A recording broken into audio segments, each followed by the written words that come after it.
lying to the FBI is still a big deal. Bigger than ever when it's a high-ranking government official who is doing the lying, on the grounds of the White House, even. So believes Judge Emmett G. Sullivan, who made his feelings plain in a Tuesday sentencing hearing in federal district court in Washington. Judge delays former National Security Advisor Michael Flynn's sentencing. Prosecutors didn't believe that Michael T. Flynn, President Donald Trump's first national security advisor, deserved to go to prison for having lied to the FBI. Not surprisingly, neither did his own lawyers. After all, since pleading guilty, he'd been cooperating with investigators, the thinking went, and that should serve as a mitigating factor when considering the appropriate sentence for his crimes. But when the retired three-star general appeared before Sullivan in a hearing that most had believed would be little more than a formality, Flynn suddenly found himself on the hot seat. Sullivan turned things upside down when he decided to go his own way. Though that was entirely within his rights as the guy in charge of the proceedings, the judge's unexpected action caught nearly everyone by complete surprise.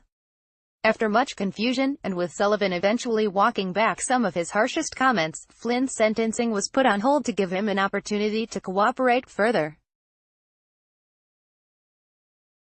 He isn't expected back in court until March, at the earliest. As Flynn left the courthouse, a group of protesters who had gathered outside launched into a chant that would doubtless sound eerily familiar to him. "Lock him up," they shouted.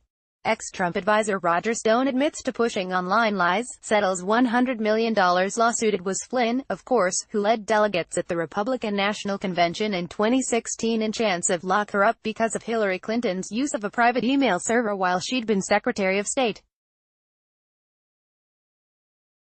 Flynn has met fully 19 times with prosecutors and investigators from the Office of Special Counsel Robert S. Mueller III. Mueller, of course, was appointed just 4 months into Trump's presidency to investigate Russian interference in our nation's 2016 presidential election, possible links between the reality TV star's campaign and those efforts, and additional matters that may arise during the probe. Flynn's importance, laid out plainly, Mueller may well be considering questions regarding possible obstruction of justice claims against Trump. Flynn's admitted lies involved his contacts with Russia's ambassador to the United States between the time of Trump's election and inauguration. According to former FBI Director James Comey, later fired by Trump because of this Russia thing, the president had asked him to go easy on Flynn after having cleared the room of everyone besides the president and the FBI chief.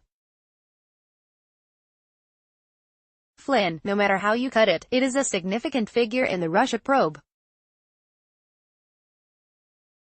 And what he did, despite his post-plea cooperation, was no small thing. "This is a very serious offense," Sullivan said during the 2-hour court proceedings. A high-ranking senior official of the government making false statements to the Federal Bureau of Investigation while on the physical premises of the White House. On Tuesday morning, Flynn greeted the day believing that he'd soon enough be out of the woods. Later, though, in a federal courthouse in Washington, D.C., things took a very different turn.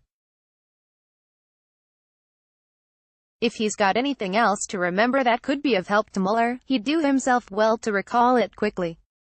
And to tell the tale truthfully, too.